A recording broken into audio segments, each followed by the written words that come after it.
Hiya, it's Bex. So it is 5:42 a.m. on Tuesday, and I have been up for quite a while. I haven't been able to sleep, so typical. The typical pain, the typical stuff. Like, it's so normal. It's not a big deal, but, I'm bored. So I thought, I was sitting here thinking about how anxious I used to be as a person, and thought maybe we could talk a little bit about anxiety and what I've done to, or what I've noticed helps me with dealing with anxiety. So, the song that I thought we would focus on today is called Revolution, and it's by The Score, and it says, "There's a revolution coming. I'm rising up from the ground, from the bottom. Can't hold me down. All my wolves begin to howl. Wake me up, the time is now. Can you hear the drumming? There's a revolution coming." And to me, what this song really, I believe that this is one of those songs that you can hear it several different ways. But for me, I hear it as though this person is riddled with fear, but going, like, it's coming. I feel it. I'm going to stand up for myself. I'm going to, step into my own. I'm going to start taking care of me and doing me and rising up. And, I might be on the ground now, but I'm going to be, I hear the call, I hear the potential in me, and I'm going to at least see where that takes me, because there's a revolution coming. And coming into oneself kind of revolution.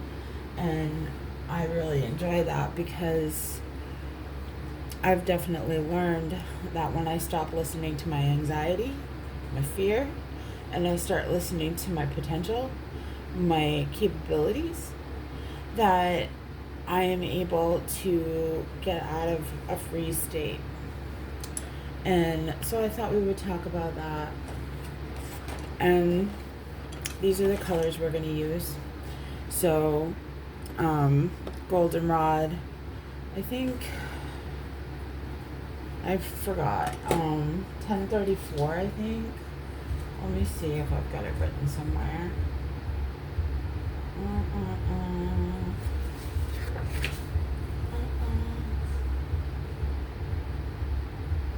Nope. Yes, 1034. So, that's cool. White 938, Polychromo Black, Sunburst Yellow 917, Canary, not to be confused with Cranberry, Yellow 916, Cream 914, 10% Cool Gray 1059, 20% 1060, 50% 1063, Sky Blue Light 1086, True Blue PC903, and Mulberry 995, Processed Red 994, Hot Pink 993. So I believe that's probably about all we're gonna use on this. And I intentionally picked something that was small and would be quick for, just a quick color for us. And figured we could just have a quick little chat about anxiety. I don't really have much to say about it. You'd think I would, because I used to be so anxious all the time that I couldn't live. Like, it was debilitating. And I would constantly sit in a state of crisis, like, literally just, what do I do? What do I do? What do I do? What's the right choice? What's the right response here? what am I doing? How do I fix what's going on? Like I would just sit and overthink and beat myself up. And by beat myself up, I don't mean like, you're this, you're that, blah, blah, blah. I mean, like, why can't you figure this out? Why can't you rise above this? Why can't you get better? Why can't you know what to do? And, etc., etc. So I think the first thing that took away a lot of anxiety for me was when I realized that, when I found out that I was autistic and had ADHD. Because once I learned that, once it was, okay, so our brain works different. My brain works different. And I just have to figure out how to work with that. And once I do, I can start getting through some things. Now I know that I need to learn coping skills for the type of brain that I have. So once I was able to do that, I was able to give myself some grace. Like, it's okay that you don't know, it's okay that you can't figure this out right now. And it's okay to not have all the answers. It's okay that you're scared, And, I just would give myself all this grace that I just hadn't before, because it was more, why can't you keep up? Why is this so hard for you when it's so easy for everybody else? And, it's like, oh, okay, because our brain wasn't built to do those things. And so I just have to figure out a new way, what does work for my brain, And what I have found is that I will sit in a state of anxiety until I do. Like there's a statement, the only way out is through. And until I do things, like I used to be a dreamer, like I used to sit around all the time, like, I'm going to do this and I'm going to do that and I want this and I want that, but I never took any steps. So I started learning lists. Like, I'd always done lists, but I learned that if I sat while I was anxious and I made lists, that they were truer to what I needed to do. Because if I listened to myself while I was scared, I could identify the fear and then knew the action. So, like, if I was scared, let me think of something. I've got a million things going on in my head that I could be like, this, and they're just so personal. I don't want to bring them to the table, like things that happened years ago, but still things I don't want to bring to the table. But you know what? I'm going to pause this until I can think of something. All right, so here's something. Health stuff. Like, I can't tell you how many years, literal years, that I have sat with dealing with dizziness and fatigue. And it's gotten worse progressively. And I think I have had like fears, like, oh my gosh, is this, is this a tumor? Is it the end? Is it, like, I have ranged myself from simple to the very end, like I would just run it through my brain like all the time, nonstop. And finally I sat with myself and I said, why are you scared? I'm like, the unknown. Like, okay, what is the unknown? Like, what's going on with my health? Why am I dizzy? Why am I, you know, I can go a day where I feel great and I'm productive and I can get things done, and then the next day I'm in bed all day and I'm not depressed and I'm not, so something definitely has to be going on. I'm like, okay, so if I know that there's something going on and I'm so scared, I'm paralyzed in fear, and I'm not doing anything about it, then that's the anxiety. That's the cause. And once I could realize that, then I had to realize, okay, the fear I need to face is I need to address this at a doctor's appointment. So I booked a neurologist. Like, I wrote a list, like, what do I need to do? Like, I need to go to a neurologist. I need to bring it up to my primary. I need to, do this and that and whatever. And then in connection to that, I also relied on my diary. One of the things that I do when I'm scared is I live, like, you know how some people live tweet events, stuff like that? I call it live journal, like, not to be confused with the very old website, but I will live journal my fear or my whole entire day. Like, my whole day, like, will be one entry that will last all day, and step by step, everything I'm feeling, everything I'm thinking, every fear, like, it goes into my diary. And in doing so, it's kind of like I'm my own body double. Like, having my diary sitting there on my desk, and I can reach for it and I can talk to my diary and tell my diary what I'm thinking and feeling. It's like having someone there for me, but it's myself, And so that was how I found a workaround to, get myself doing and facing fears. And I did, I had to reschedule the MRIs that I had to take for my brain scans and stuff several times, because my fear kept winning, and I would cancel and or reschedule, not cancel.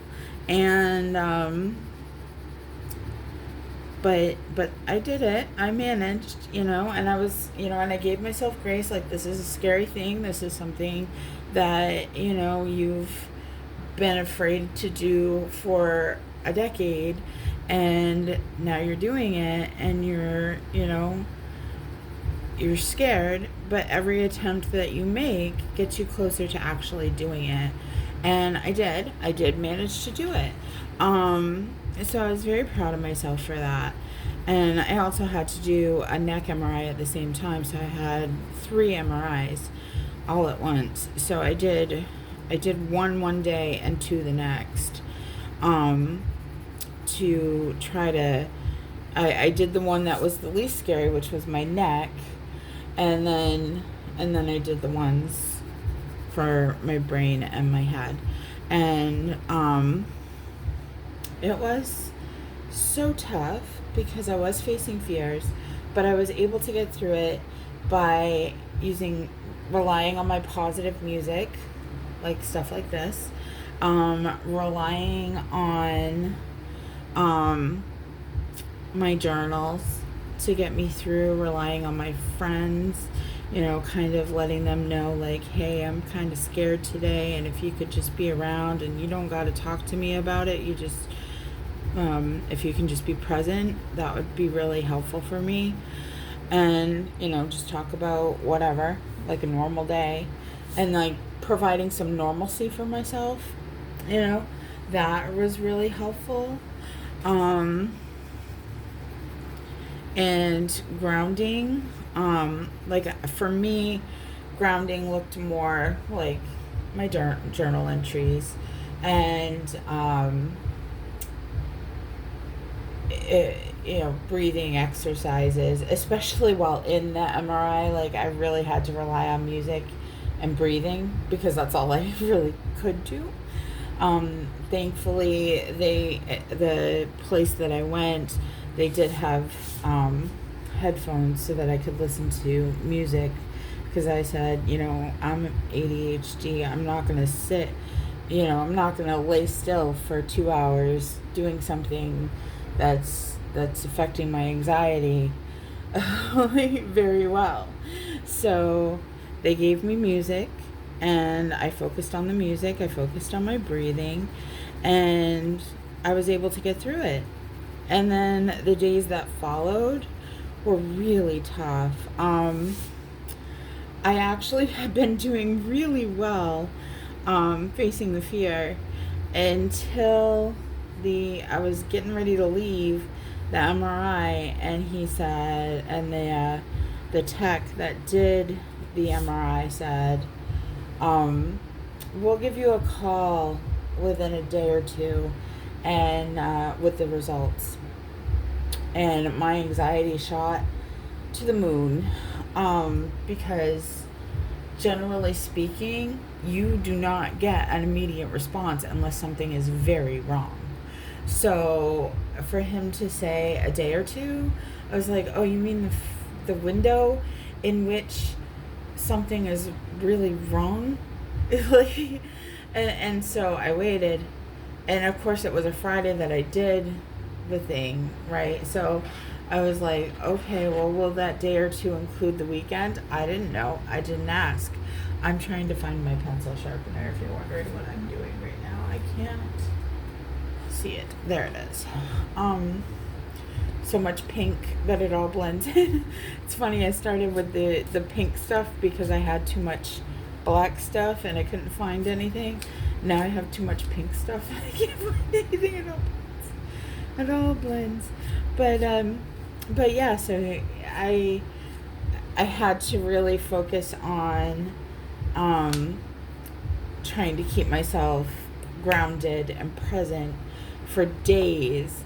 And we're talking Saturday, Sunday, like, okay, is that my day or two? Because they didn't call. And then I was like, or does it start on Monday? So Monday, Tuesday, Wednesday, and like that whole week until we got to Friday, and I still hadn't heard anything. And I was like, okay, it's safe. And I still haven't heard anything. And I was like, okay, so it can't be that serious. If they did find a cause, then they would have called by now, for sure, if something was very serious and we needed to address it immediately. So I relaxed and I kind of put it out of my mind. And then this was like, I don't know, geez, you guys, like a month ago, maybe even longer at this point. I don't know, but I kind of put it out of my mind. And then I had it was just before my birthday. So yeah, about a month, because my birthday was March 17th. And I was supposed to go to my primary on the 19th. And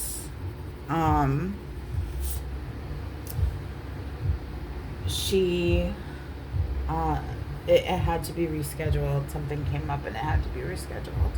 And so it got rescheduled to last week. And I did go to that appointment. And I asked her for the results because my neurologist ordered it, but my doctor was sent the results. However, when she tried to open it, she could see it, but when she tried to open it, it was locked.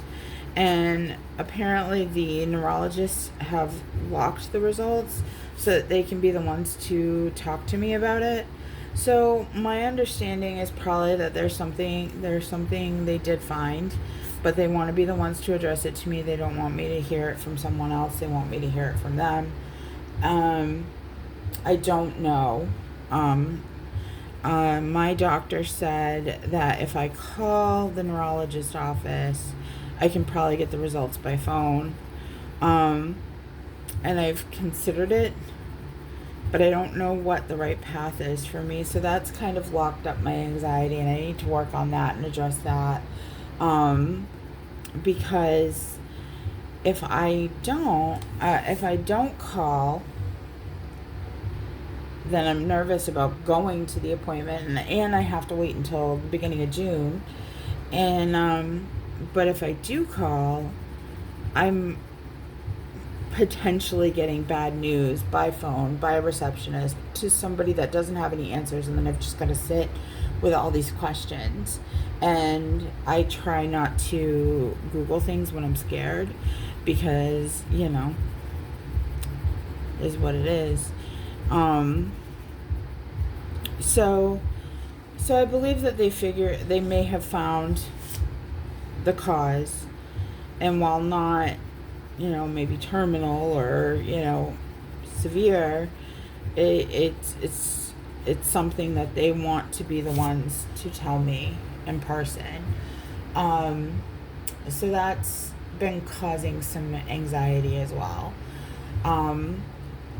But to face it, I really have, worked with myself in just sitting in the quiet for not long, for like 5-10 minutes, just sitting in quiet and asking myself, like, if I feel anxiety in my body, I will sit with myself for a few minutes and just be like, what's going on? What you thinking? And really listen to myself. And generally speaking, if I do that, or if I, sit and journal for a little bit, just stream of consciousness, I can get it out of, like, sometimes it's like pulling teeth, but I can get it out of me, what's going on, what's bothering me, like, at my core.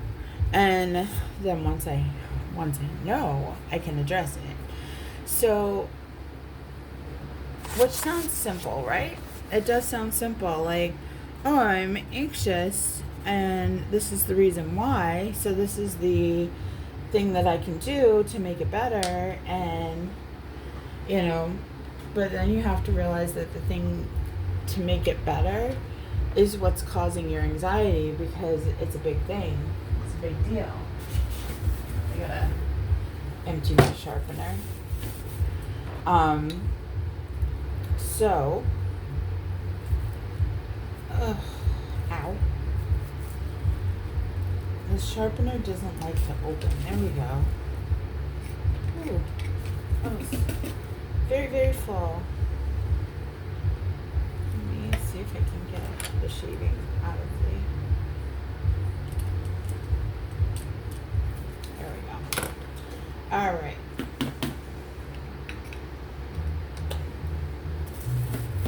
There we go. Now I can sharpen the blues.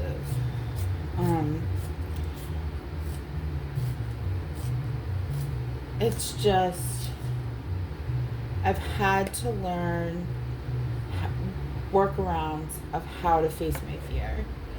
And that's going to be different for everyone. But if you can face your fear, that's when you get on the other side. Another good example is that's a big fear, right? And dealing with that is a big fear. But another anxiety that I'll have is if my apartment is not clean, I will feel chaotic. So sometimes, and this is, I think this will resonate a lot with autistic people, is that you don't necessarily notice what's going on around you that's causing your anxiety.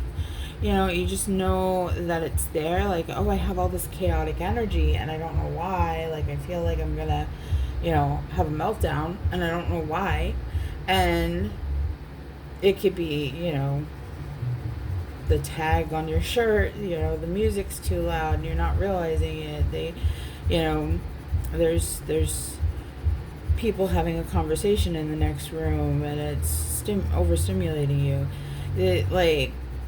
Whatever. It could be a multitude of things. And for me, what I've had to do is make a list of things that, it frequently is. Like, Is the music too loud? Is the music too much, too fast or too slow? Or, maybe do I need to switch the type of music I'm listening to? Am I hungry? Am I tired? Am I thirsty?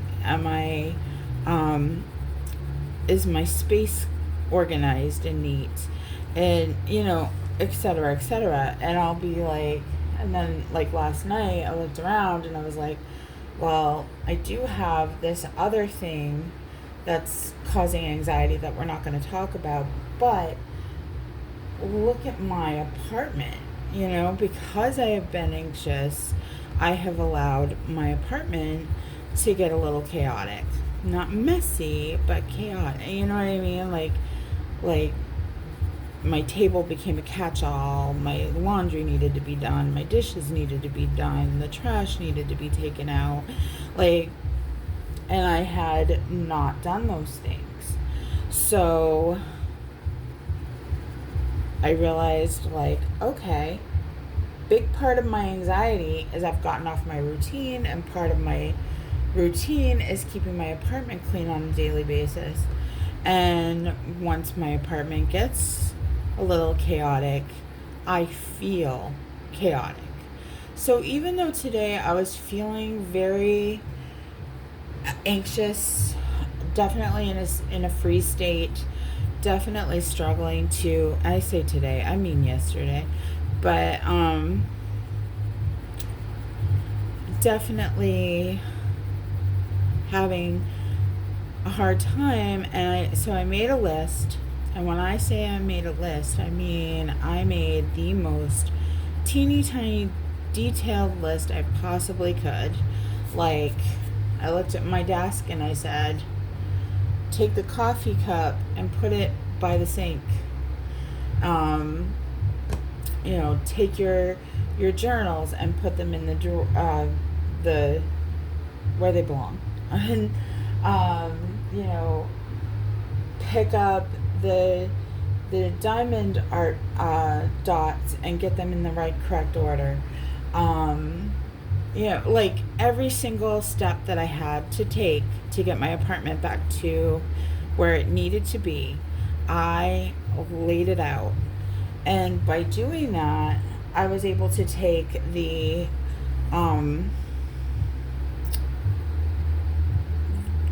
decision fatigue, oh my god, I'm so overwhelmed, what do I do, where do I start, I was able to take that away, so that when I started doing, I didn't have to think about it, I could just do. And I of course had out my handy dandy highlighter that because it gives me a dopamine hit to be able to cross off, I did this.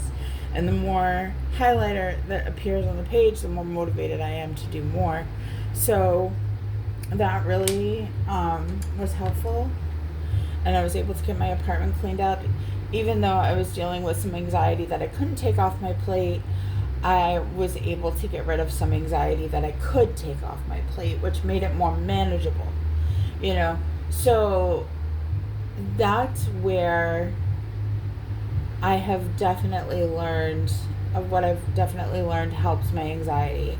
The only way out is through, and you can sit here and you can be miserable because you're not doing, or you can be afraid because you are doing. You can be afraid because you're not doing, or you can be afraid because you are doing. But either way, you're going to be afraid.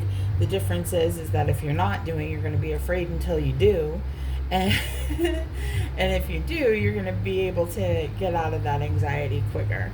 So I've definitely learned to try to be a doer, which is hard too, because ADHD, executive dysfunction, there are days where it's almost impossible to be a doer, and that's okay too. So definitely learning a balance, learning grace, learning meditation, breathing exercises, and lists, and doing what I can as I can. And, I've learned for me that once I start, I can continue. It's the start, like getting myself going. Once I get myself going, I can do.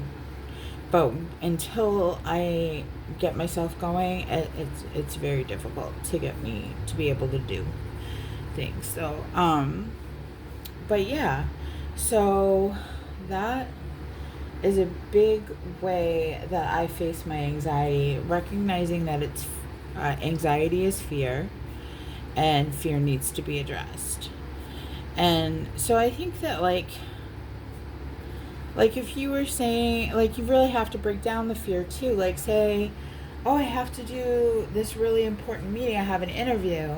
I have a public speaking. Like, I have to present my final project for college today, or things like that, and your anxiety is about that. You have to, I feel it would be helpful to break it down. Like, why am I anxious about that? Like, people talking to me about me, people laughing at me not having my wording on point, memorized, or not being understood, or what is the core fear, and then working on that. Because once you work on whatever that is, can I prepare more? Am I prepared enough? Am I over preparing because I'm nervous, and do I need to put it to bed and go do something else for a little while? All kinds of different things that you could do.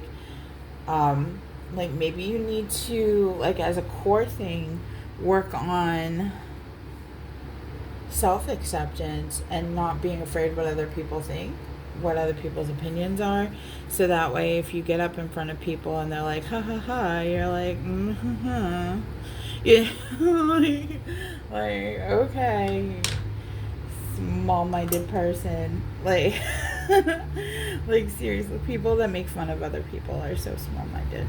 And it's once you can find that core and find your way to acceptance, and that's the word I'm looking for, literally, acceptance, surrender, and I hate that word, surrender, but it is true. You have to accept sometimes that you're going to be anxious until it is through, until you see it through, and you're going to have to surrender to it and just let it be, let it exist with you, not within you.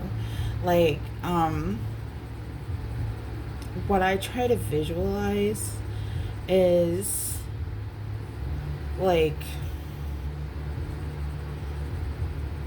a therapist once said, one thing about being autistic is we're very literal.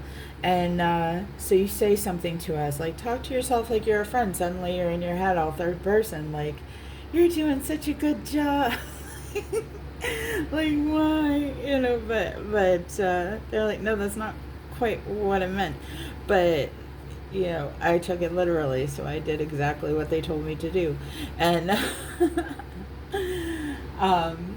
I've tried to change that, but to this day you'll hear me say we or something like that, and it sounds insane, but that's why, because I learned to talk to myself in third person.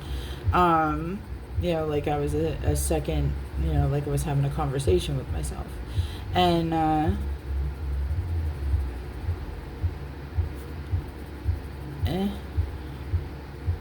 not hurting anybody to do it, so who cares, honestly. So it hasn't been one of the forefront things to work on, so I still do it sometimes. But now I've lost my train of thought, so I apologize.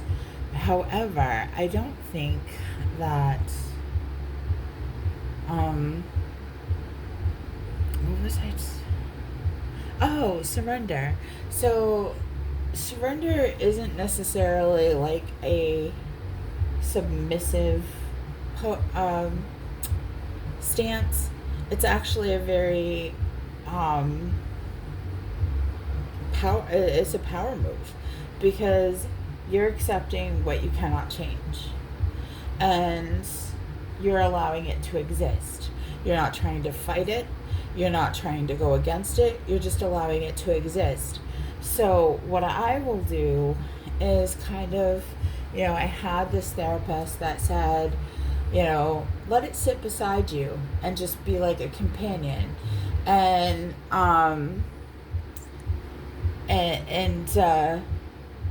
it was something else that she was talking about, but I've done that for every emotion, and being able, like yes, I am sad right now, yes, I am grieving right now, but I'm going to allow it to just sit beside me and be with me, not within me, and until I can unpack it. Like, grant me the serenity to accept the things I cannot change, the courage to change the things I can, and the wisdom to know the difference. And when I understand that there's nothing I can do in the moment to fix that thing, I will sit it beside me and let it be with me, not within me. So, yeah, I don't know if that helps you or not. Anywho, I'm going to take a quick break, and I'll be back in a couple of seconds for you, and we will finish this coloring, and I will have something new to talk about. Okay, I am back. I got a drink and some gum, and now I'm ready to start this again. So, last night I was thinking about this thing, and I actually wrote this down, like something that came out of my head, and I wrote, I have to understand myself before I can understand others or the world, because without knowing myself, everything is a puzzle with missing pieces. So I'm a believer that our perspective of the world and others comes from our own understanding of the world and ourselves. So it's something that has to be a part of us to understand it. And we have to understand what's a part of us, we have to understand ourselves, right? So with self-awareness, you know, as you grow your self-awareness, which comes from like sitting with yourself, listening to yourself, understanding yourself, what you like, what you don't like, what your morals are, what your values are, once you can figure those things out and really get comfortable with yourself, I believe that that makes a big difference for you. And because once you've grown, I'm going to do a whole series, I think, on self-awareness, to be honest, because that was something I went through 90% of my life without self-awareness to date, because I didn't understand that I had ADHD. I didn't understand, I was not willing to sit and face myself. I didn't necessarily like myself. I didn't understand even how to just sit with myself and be good, hear myself out and stuff like that. Like, that took practice. But once I started to be in a space where I could get out of survival mode and I could really listen to myself and what I liked and explore, and I could and strengthened conversations with myself, also helped strengthen my critical thinking, and which led to better understanding of the world, others, other people, my anxiety, myself, and so I think that really helps a lot with anxiety. Like, once you can fill in the missing pieces of yourself, it makes it easier to fill in the pieces of the world that as you see it, as it applies to you, etc. And I think that helps alleviate a lot of anxiety, because when you're going through the world, kind of chaotic already, you have that chaotic energy where you really don't know where you stand in the world. So you aren't really listening to yourself. And if you're not listening to yourself, then how can you understand your perception of the world? That's how I feel. Now, I could be wrong. Like I said, I'm not, I have no credentials whatsoever. I am just throwing out my 2 cents and my experience, and I have no medical advice to give, but and I'm certainly not a therapist. I'm just a random person having a random thought, so that I thought I'd share with y'all. But I would actually like to see some statistics, I guess, on that kind of thing. Like, are people who are more self-aware less anxious? Are people who are more self-aware more anxious? Because in some situations it can cause more anxiety than, I've definitely learned, like, oh, I know this is where I, struggle, and now I've got to be in a situation where I have to face this, inadequacy that I have. And, for me, I can say, okay, this is a chance to grow and to learn. And even if it, doesn't work out for me, then it gets me closer to understanding it, better. And that's my hot take on it. But it doesn't necessarily mean that it makes it easier. If anything, sometimes it can make it harder. But yeah, so I don't really know what else I can add to that would really make much, like, add to what I've said. But I mean, I guess, like, looking at my memory and stuff, like, I'm aware that my memory, like, I'm going to see the world differently because I don't remember pieces of the world. I don't remember pieces of myself. Like, there are so many times where I accidentally end up repeating myself, and people are like, I know, B, you told me, like, 6 months ago, and I remember. And I'm like, wait, people can actually do that? Like, it blows my mind in that moment. Like, you're actually able to do that? And because it's been so long since I was able to do that I've forgotten. Just like with pain, like, they have a pain scale, right? And I feel like if I get to a 6 on a pain scale, that it's like a no pain day. Like, because I don't remember what no pain felt like. And to me, like, about the lowest that my pain ever goes is a 6, unless I have, actual pain meds, and which isn't something I take. So, I have, like, Tylenol, ibuprofen, and stuff like that, but it gets it to about a 6 some days. Some days it doesn't help at all, but other days it gets me around to a 6, and then I can cope, and I feel like, oh, okay, today's not so bad, it's 6,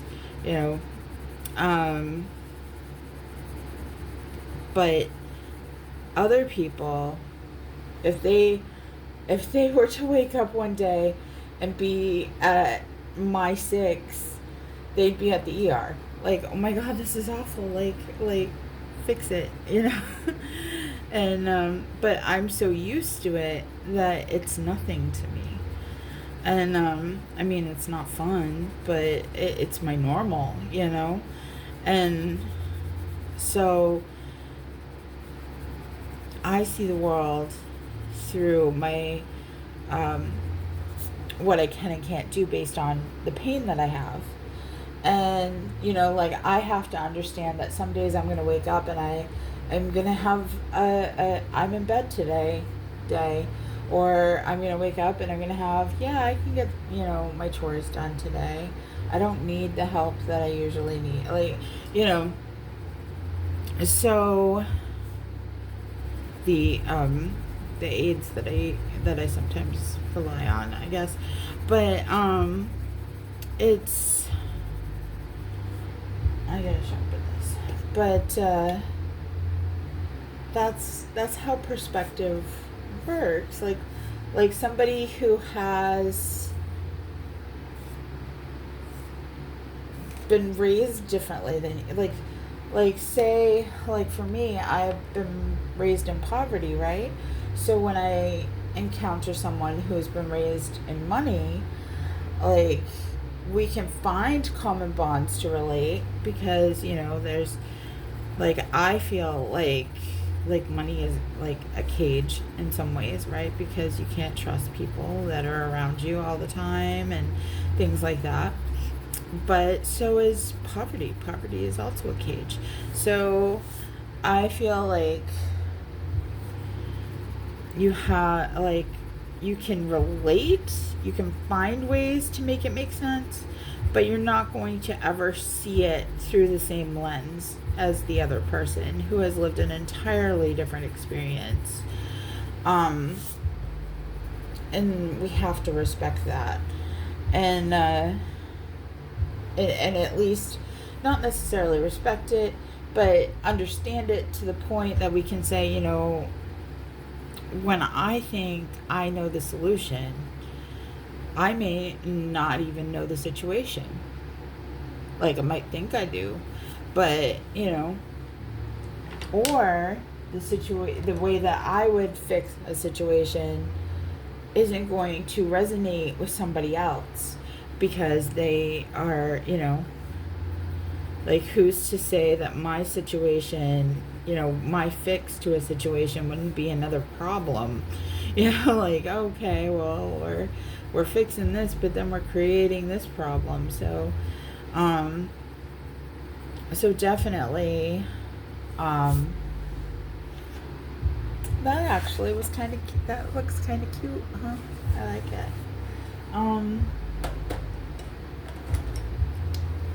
But yeah, so I think that that's a really big thing to respect, that that we don't all see the world the same way, and once we can accept that, then we can start really focusing on how we ourselves see the world. And once we can do that, that kind of brings about some self-awareness, and in doing so, you make it easier to see other people's points of view, I think, and or at least be open to the fact that they're going to have a different point of view, or what works for you might not work for them. Like, I've definitely run into situations where, you know, I do have this wonderful friend who we talk a lot about mental health stuff, but everything that works for me has not worked for her, and everything that works for her is something I wouldn't even try, you know. And we can find common bonds.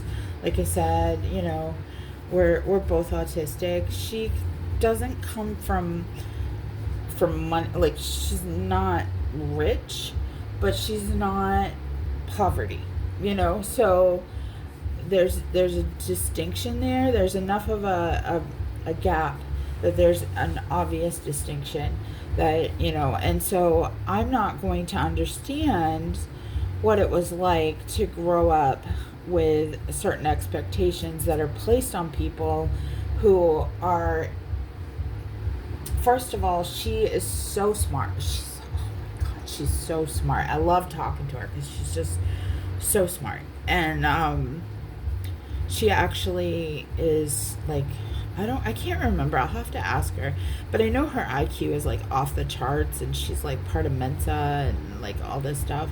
And she's really intelligent. And so to be really intelligent and to be autistic and to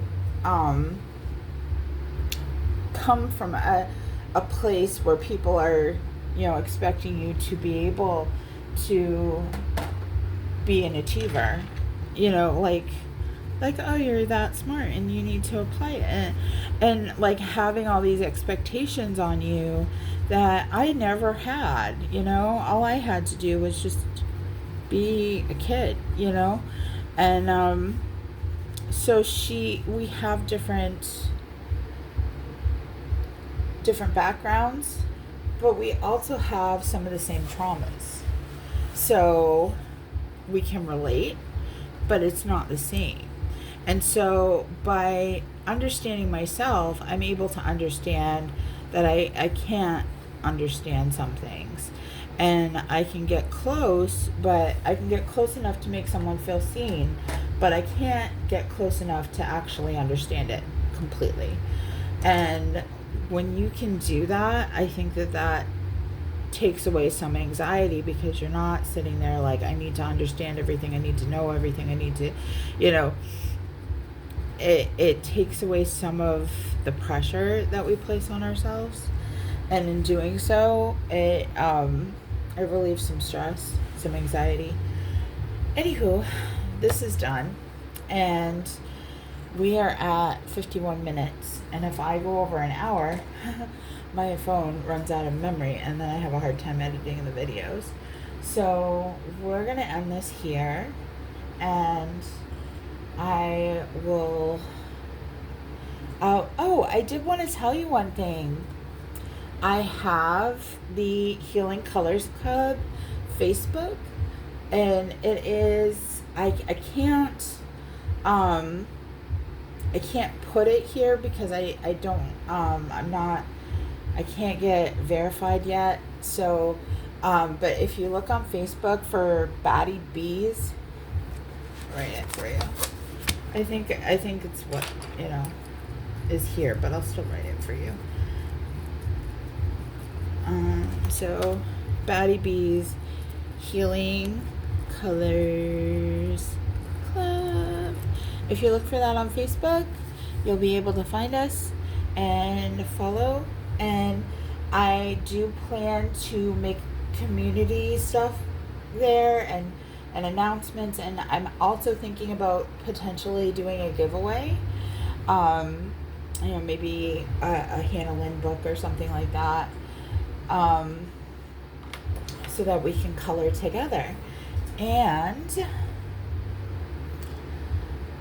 today I'm going to be working on getting some more of the socials set up so that we can actually have social media and engage, and I can actually start to promote this, do this thing, which was a big source of anxiety for me, but the only way out is through, so we're going to do it. All right. So I appreciate you. I appreciate you being here. I appreciate you listening to me. I appreciate you checking out a video where I am mostly waffling and just you having an outlet to pass some time, and while some pain meds kick in. And I appreciate you as a person, and I hope wonderful, amazing things happen for you today. And you take care. Oh, wait. I almost forgot. We gotta toss a card or two. See what the cards have to say today.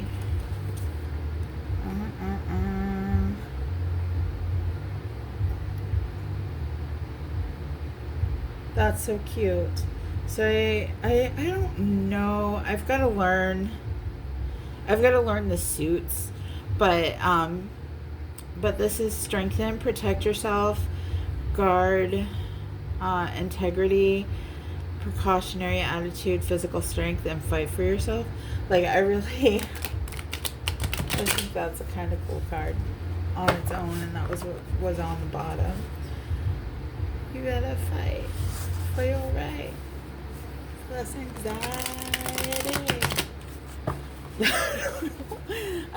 So let's see what the cards have to say. Oh, I'm not even gonna.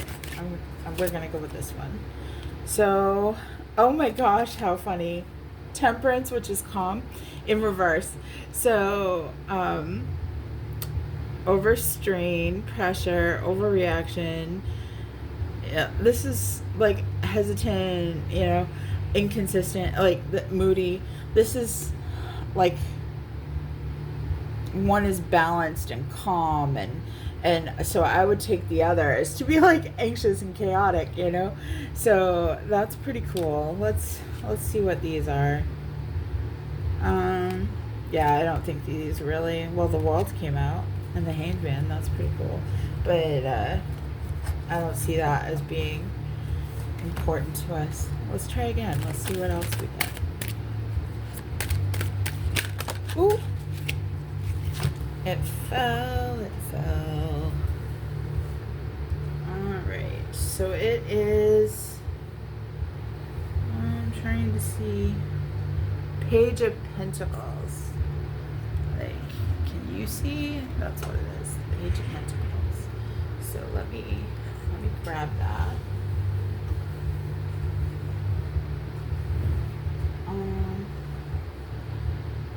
And it also came out with the Four of Swords, I believe, which is busy, continue to act, the rest time is over, a request to act, return to work, healing, and restore previous. So I think that kind of, the rest time is over, and request to act kind of goes along with what we were saying, which is, you've got to do. So, and then the Page of Pentacles is good news, open mind, realistic goals, persistence, thriftiness, responsibility, realism, frugality, determination, materialism, and internships. So I think that's cool, because we were just talking about self-awareness and our perspective of the world, and it says realism is a part of it. So, and realistic goals and being open-minded. So I think that's really cool too. But yeah, what's this? Leave the past behind. This is the Eight of Cups. Leave the past behind. Leave the homeland. Like, maybe you're moving. We're moving on up to the east side. When I first got this apartment, that was what I did. I posted a thing on Facebook singing that song. So I was very happy. Still am. Love my apartment. Anywho, we're now hitting an hour, so we're gonna call this. We're gonna stick a fork in her, because we are done. And I appreciate you, and I hope great things happen for you today. Go be awesome. Take care.